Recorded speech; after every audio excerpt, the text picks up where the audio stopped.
안녕하세요. 반갑습니다. 2023년의 두 번째 주일인 오늘은 예수님께서 세례받으신 것을 기념하는 수세 주일입니다. 예수님께서는 이 땅의 죄인들과 하나가 되시기 위해서 죄가 없으심에도 불구하고 회개의 세례를 받으셨습니다. 그렇게 우리 주님은 죄인들, 이 자리에 있는 우리와 하나가 되어 주셨습니다. 이것을 늘 기억하고 또 감사하는 우리가 되어야겠습니다.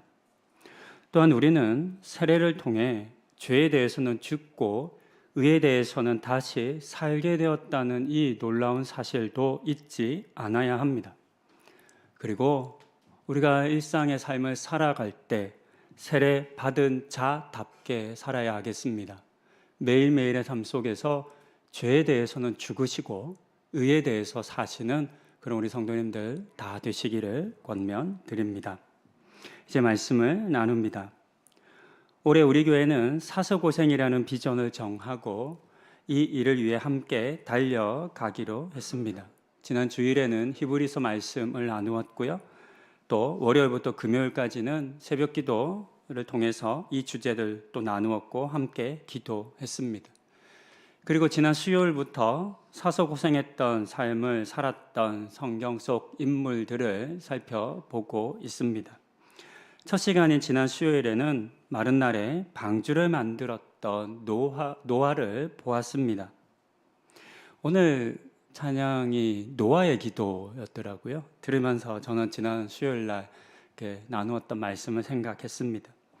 노아는 사람들의 조롱과 모욕과 의심과 유혹에도 불구하고 하나님께서 만들라 하신 방주 만드는 것을 멈추지 않았습니다.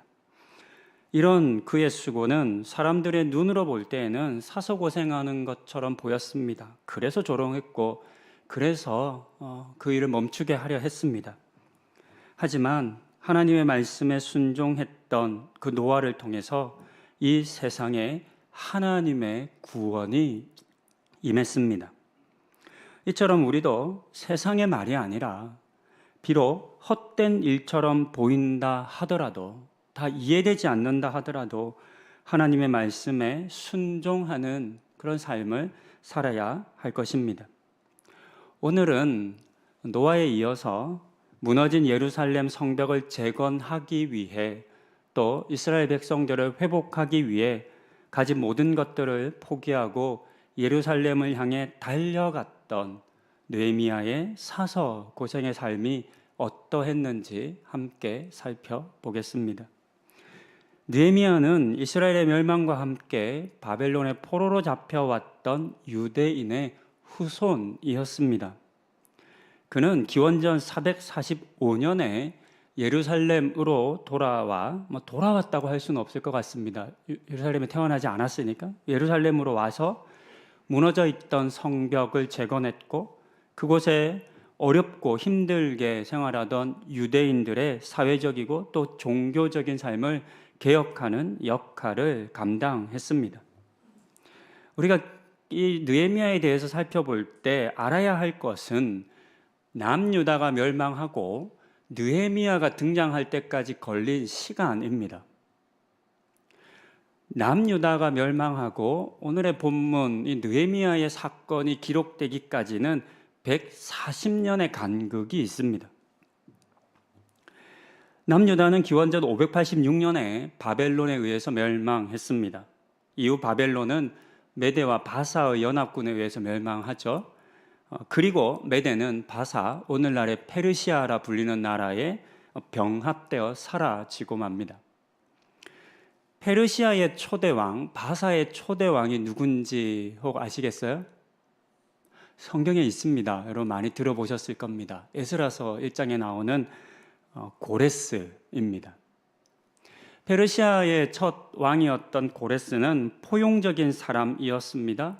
자신이 정복했던 나라의 사람들에게 호의를 베푼 것으로 잘 알려진 왕입니다.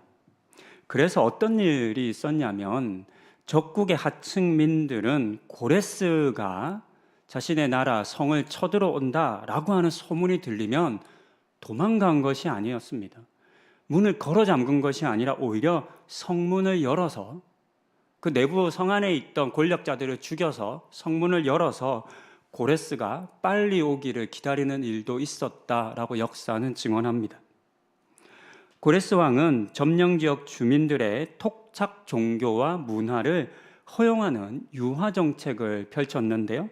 그중 하나가 유대인 포로들을 귀환시키는 정책이었습니다. 그 내용이 에스라서 1장에도 있고 역대하 36장 22절과 23절에도 있는데요. 역대하의 말씀을 한번 보겠습니다.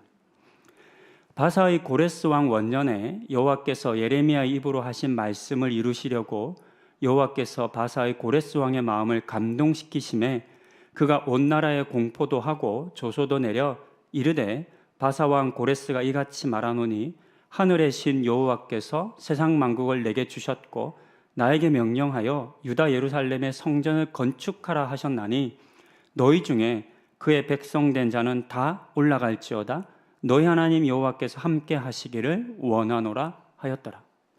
정말 이해할 수 없는 기적과 같은 일이 일어났습니다. 이 고레스의 칙령에 의해서 스룹바벨을 포함한 포로 귀환이 이루어졌습니다. 이것이 1차 포로 귀환입니다. 그때 예루살렘으로 돌아온 유대인들은 이스라엘 성전을 재건했습니다. 여러 어려움이 있었습니다. 주변에 있던 사마리아 주민들을 비롯한 민족들이 방해했기 때문입니다. 그래도 20년간의 고생 끝에 성전을 재건했습니다. 바벨론에 의해서 파괴된 지 정확히 70년 만에 재건되었습니다. 이 70년은 또한 예레미야와 또 에스겔을 통해서 하나님께서 약속하셨던 이스라엘의 고난의 시기, 기간이기도 했습니다. 하지만 여전히 예루살렘은 고통 가운데 있었습니다. 성전은 재건되었지만 성벽과 성문은 그대로 무너진 채 있었기 때문입니다. 그래서 무너진 성벽은 백성들을 안전하게 지켜주지 못했습니다. 이런 이유로 귀환한 대부분의 유대인들은 성전 중심 예루살렘이 아니라 주변 지역에 뿔뿔이 흩어졌고 또 많은 이들은 이방인들과 함께 어울려 살기 시작했습니다. 그리고 당연하게 그들의 종교와 그들의 문화와 그들의 삶의 관습에 젖어 들었습니다. 이처럼 유대인들은 안전을 보장받지도 못하고 또 이방의 문화와 종교에 흡수되는 어려운 삶을 살았습니다. 이스라엘의 회복에 대한 희망과 기대에 부풀러 귀환했지만 오히려 더 큰 절망과 상실감을 겪고 있었던 것입니다. 그리고 그렇게 70년이 다시 지납니다. 그러던 어느 날 예루살렘에서 사람들을 통해 예루살렘의 소식이 들려왔습니다. 그 이야기를 느헤미야가 들은 겁니다. 그러니까 망하고부터 140년, 예루살렘 성전이 재건되고부터 다시 70년이 지난 이후 시점입니다. 느헤미야서 1장 3절은 당시의 예루살렘이 어떠했는지를 이렇게 우리에게 알려줍니다. 그들이 내게 이르되 사로잡힘을 면하고 남아있는 자들이 그 지방 거기에서 큰 환난을 당하고 능욕을 받으며 예루살렘 성은 허물어지고 성문들은 불탔다 하는지라. 말씀드린 것처럼 아직 회복되어지지 못한 예루살렘의 모습을 이렇게 알려주고 있습니다. 이런 이스라엘의 상황과 유대인의 형편을 전해 들은 느헤미야는 큰 슬픔에 빠집니다. 읽진 않았지만 느헤미야서 1장 4절을 보면 그는 수개월 수일 동안 슬퍼했으며 금식하며 하나님 앞에 기도했습니다. 불쌍히 여겨달라고, 이스라엘을 회복시켜달라고, 예루살렘을 회복시켜달라 기도했습니다. 그런데 여기서 우리가 하나 생각해 볼 것이 있습니다. 그것은 느헤미야와 같은 동포에 대한 슬픔과 예루살렘에 대한 걱정이 여러분들은 충분히 이해가 되시고 납득이 되시는지요? 가끔 외국에 이민 가신 분들을 뵙습니다. 또 젊었을 때 하나님 주신 감사한 기회로 해외에서 꽤 이렇게 지난 경험이 있는데요. 이제 이민 가신 분들이 많으니까 이민 1세대, 1.5세대, 뭐 2세대, 3세대들을 많이 만났어요. 근데 늘 공통된 문제로 고통하고 있으시더라고요. 그건 뭐냐면 1세대나 1.5세도 또 2세대 정도까지는 우리나라를 조국이라고 생각해요. 그래서 늘 그 조국에 대한 걱정을 하시고 기도도 하시고 또 마음 가운데 내가 여기 살지만 그래도 죽을 때는 한국 가야지 이런 얘기를 되게 많이 하세요. 그리고 자녀들에게 한국에 대해서 끊임없이 얘기하죠. 하지만요 3세대 지나면 아니에요. 전혀 아니에요. 그들에게 조국은 부모의 나라 한국이 아니죠. 본인들이 태어나고 자라고. 그러니까 생활 방식을 보면 외모는 약간 한국 사람 같지만 생활의 모든 것이 그 나라 사람이잖아요. 말과 문화와 심지어 종교와 모든 사고방식까지 그렇습니다. 느헤미야는 그러지 않았을까요? 망하고부터 포로로 잡혀온 이후로 140년이라고 말씀드렸습니다. 세대를 한 30년 정도로 한 세대라고 보지 않습니까? 그러면 5세대입니다. 포로 이후에 빨라도 4세대 정도 되겠죠. 한 번도 느헤미야는 예루살렘의 성전과 성벽을 본 적이 없는 사람입니다. 유대인의 자녀로 태어났지만 바벨론의 말을 배웠고 바벨론의 교육을 받았습니다. 심지어는 바벨론과 페르시아의 왕을 섬기는 일을 하고 있었습니다. 모든 면에서 바벨론과 페르시아의 삶이 더 익숙했던 사람이었습니다. 그러니 이렇게 생각할 수 있잖아요. 예루살렘에서 들려오는 소식이 안타깝기는 하지만 참 안 됐기는 하지만 우리 조상의 우리 부모님보다 앞선 세대의 우리 선조들의 고향이고 나라니까 그런 나라가 망하고 이렇게 고난받는 게 마음적으로는 좀 안타깝긴 하지만 그러나 그게 내일이라고 여기기는 힘들지 않을까요? 내일이 아니라 그 문제는 그 땅에 사는 사람들이 해결해야 할 일이라고 그렇게 생각하는 것이 어쩌면 더 일반적이지 않았을까요? 그런데 오늘의 본문 우리가 함께 볼 느헤미야는 그렇지 않았다고 이야기합니다. 느헤미야는 자신이 이스라엘 백성이라는 것을 잊지 않았으며 예루살렘에서 고통하고 있는 백성들을 진정으로 아꼈습니다. 무엇보다 이스라엘을 반드시 회복하실 것이라 약속하셨던 그 하나님의 약속을 믿었습니다. 그 약속을 가지고 하나님 앞에 나가 기도하는 겁니다. 하나님, 약속하셨으니까 지켜주십시오. 이렇게 내버려 두시면 안 됩니다. 라고 기도했습니다. 그뿐 아니라 이스라엘의 회복, 예루살렘의 재건에 자신이 감당해야 할 몫이 있다고 인정하기까지 했습니다. 이와 같은 느헤미야의 마음은 결코 일반적인 것이 아니라 할 수 있습니다. 모든 사람이 다 그럴 것이라 생각해서는 안 될 것입니다. 성전이 파괴되고 성벽이 무너져 내린 것을 보고 듣고 알았던 사람들은 느헤미야 말고도 더 많았습니다. 예루살렘에서 온 이 안타까운 소식을 들은 사람이 어디 느헤미야 뿐이겠습니까? 하지만 이 일을 자신의 일로 받아들이고 책임을 지려 했던 사람은 그리 많지 않았습니다.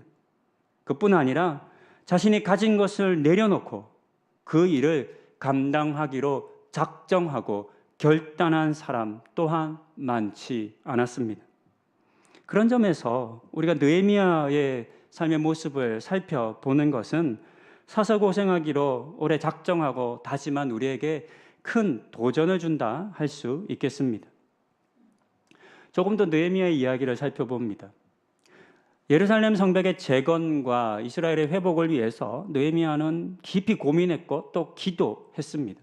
어느 정도였냐면 왕이 알아차릴 정도였습니다. 이미 많은 설교나 강의를 통해서 들으셨을 텐데요. 독살의 위험이 옛날에 왕들은 굉장히 많았습니다. 실제 독 때문에 죽는 사람들이 많았죠. 그래서 왕에게 있어 가장 중요한 측근 중 한 사람이 이 마실 것과 먹을 것을 담당하는 사람이었습니다. 그래서 대부분의 학자들은 술 맡은 관원장이나 음식 맡은 관원장을 오늘날 직책으로 따지면 요리장이 아니라 경호실장 정도로 여깁니다. 그러니까 왕의 측근에서 왕의 안전을 지켜주는 사람으로 여깁니다.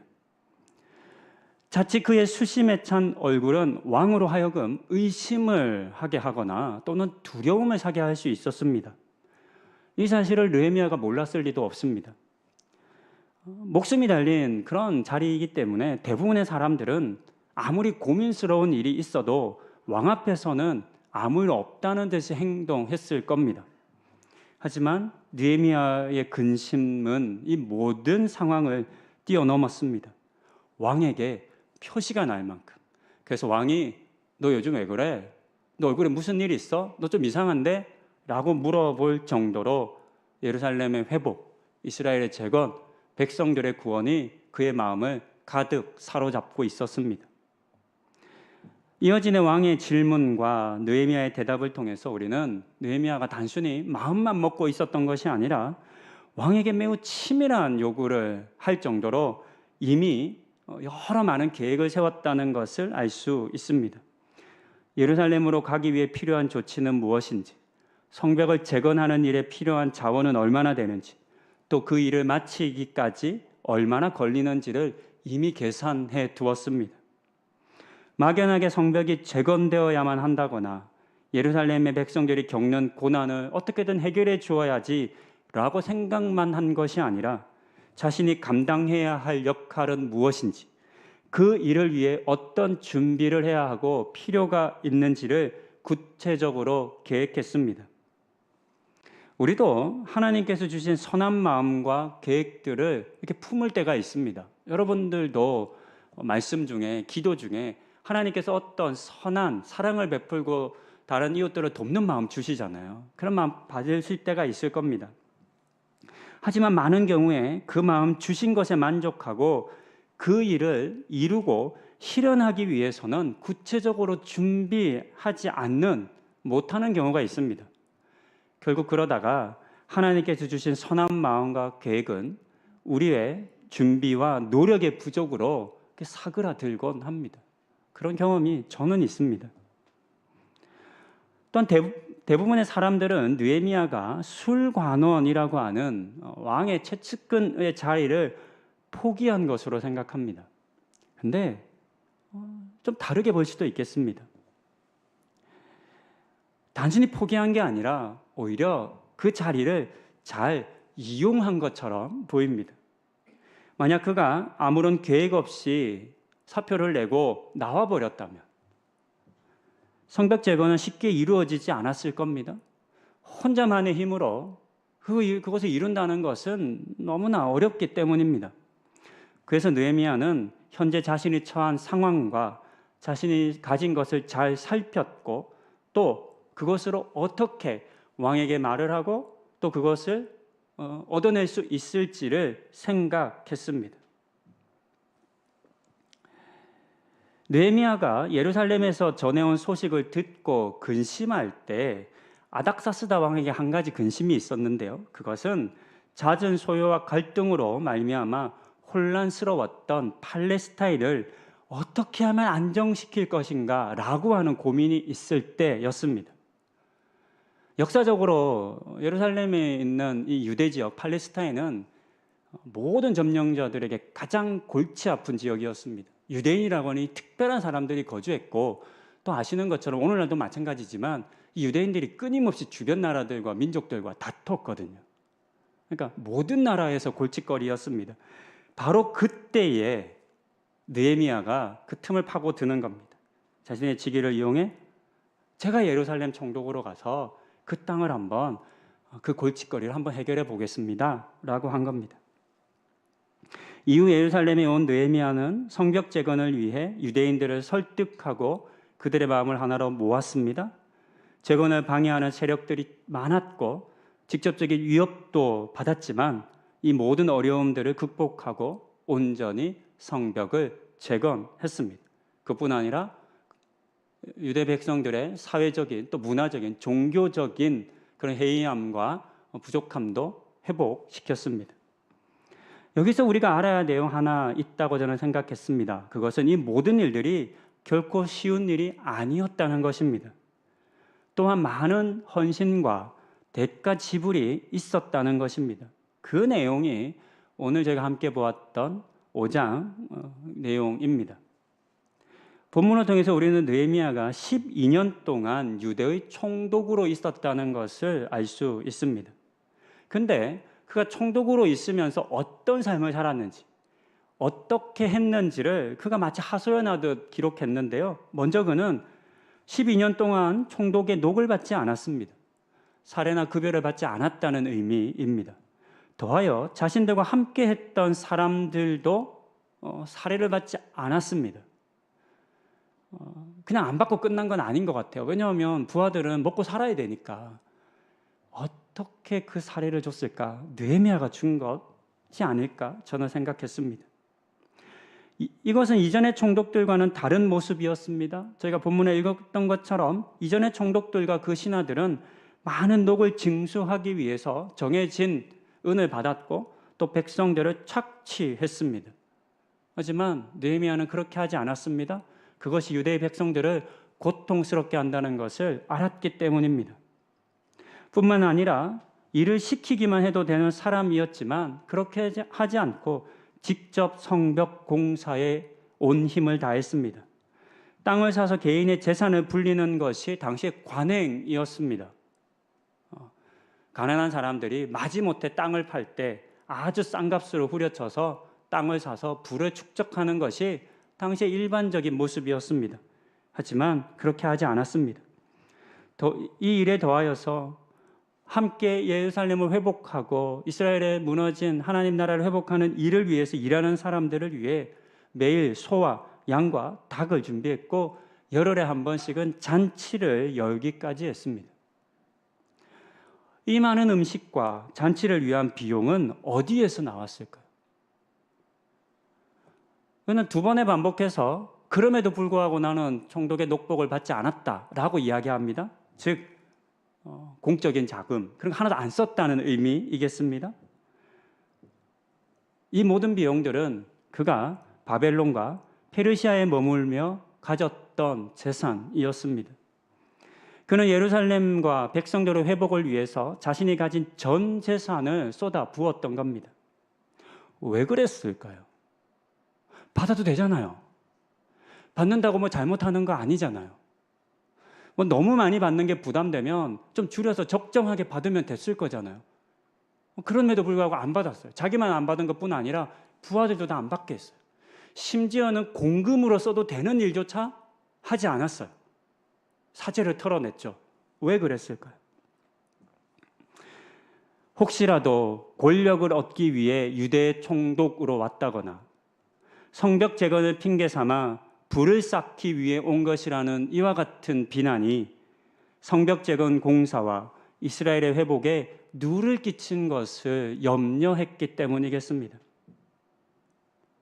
자신의 어떤 이익보다, 자신이 갖는 어떤 것보다 하나님 나라를 재건하는 것, 이스라엘의 무너진 하나님 나라를 다시 세우는 것, 백성들을 회복하는 것이 더 중요하고 가치 있는 일이라 여겼기 때문에 자신이 얻고 누릴 수 있는 모든 것들을 아예 작정하고 처음부터 포기했던 것입니다.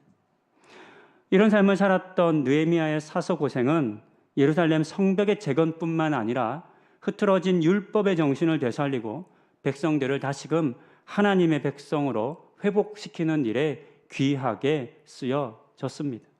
우리가 바라고 또 소망해야 할 사서고생의 좋은 예라 하겠습니다. 말씀을 정리합니다. 느헤미야는 단 한 번도 보지 못한 성벽을 재건하는 일과 예루살렘에서 고통받는 백성들을 돕는 일에 온 힘을 쏟았습니다. 어찌 보면 왕궁에 살았던 자신과는 상관없는 일이라 여겼을 수도 있었을 텐데 예루살렘에서 들려온 소식을 듣고 마음을 품고 기도했으며 그 땅에 달려가 그 무너져 내리는 것을 보수하는 삶을 살았습니다. 이 일을 위해 자신이 누리던 것, 또 더 얻고 누릴 수 있는 모든 것도 기꺼이 즐거이 내려놓았습니다. 자세히 살펴보진 않았지만 느헤미야는 성벽을 재건하고 총독으로 지내는 동안 수많은 협박과 또 회유를 받았습니다. 심지어는 살해 시도도 있었습니다. 그래서 성벽을 재건하는 동안 한 손에는 창을, 다른 한 손에는 연장을 들었을 정도라고 했습니다. 이처럼 그가 하나님을 위해, 이스라엘 백성들을 위해 한 수고와 고생은 결코 작지 않았습니다. 이 모든 일들이 그가 하지 않았다 한들 그를 비난하는 사람은 없었을 겁니다. 그럼에도 그는 이 모든 수고를 사서 고생을 기꺼이 감당했습니다. 이와 같은 느헤미야의 사서 고생으로 예루살렘 성벽은 재건되었으며 예배와 율법은 회복되었고 억압과 착취로 고통하는 이스라엘 백성들은 자유를 얻을 수 있었습니다. 그리고 이런 느헤미야의 모습과 삶은 오늘 이 땅에 무너져 내린 하나님의 나라와 또 교회와 그리스도인들의 신앙과 그 사명의 회복이라고 하는 거룩한 부담에 직면한 우리에게 큰 도전을 줍니다. 무너져 내린 하나님 나라에 대한 소식이나 누군가의 고통에 찬 신음소리가 들릴 때 여러분들은 어떻게 반응하시겠습니까? 그 소리가 아무리 먼 곳에서 들려온다 할지라도 나와 상관없는 일이라는 무관심을 벗어버리고 나랑은 너무 거리가 먼 일이라고 하는 회피를 하지 않고 내가 감당하기에는 너무 큰 일이라 비겁하게 도망가지 않고 기꺼이 그 모든 부담을 자신의 것으로 여겼던 느헤미야처럼 우리도 그와 같은 부담을 나의 것으로, 우리의 것으로 질 수 있어야 하겠습니다. 교회와 여러분들의 주변에서 일어나는 일들이, 고통의 소리가, 회복을 향한 하나님의 마음이 결코 나와 상관없다 여기며 가볍게 지나치지 않는 우리가 되어야 하겠습니다. 함께 아파하고 기도하며 내가 도울 수 있는 방법이 무엇인지를 찾고 기도하며 또 기꺼이 헌신하는 우리가 되십시다. 그렇게 올 한 해 하나님과 성도와 교회를 위해 사서 고생하시는 느헤미야와 같은 성도님들 다 되시기를 권면드립니다. 기도하시겠습니다. 1700km나 떨어진 예루살렘의 소식을 전해들은 인민, 어쩌면 포로 4세, 5세대쯤 되는 느헤미야의 결단과 모습을 보았습니다. 이 일 안 한다고 느헤미야를 손가락질할 사람은 아무도 없는 것 같은데 그냥 그렇게 지내면 어쩌면 더 부귀 영화를 누리며 잘 살 수 있었을 것 같은데 느헤미야는 하나님 나라의 회복과 예루살렘의 재건, 고통받는 동포 백성들의 회복을 위해 만사제쳐주고 예루살렘을 향해 달려갔습니다. 하나님, 이와 같은 사서고생이 오늘 우리에게도 일어나게 하여 주시옵소서. 다른 사람의 일, 남의 일, 나와 상관없는 일로 여기는 우리 성도님 되지 않게 하여 주시고 하나님께서 주시는 거룩한 부담감을 받아들이고 인정하며 내가 할 수 있는 일들을 찾고 기도하며 기꺼이 즐거이 그 일 감당하는, 그렇게 사서 고생하시는 우리 모든 성도님들 되는 은혜를 허락하여 주시옵소서. 이 모든 말씀 우리 주 예수 그리스도의 이름으로 기도드립니다. 아멘.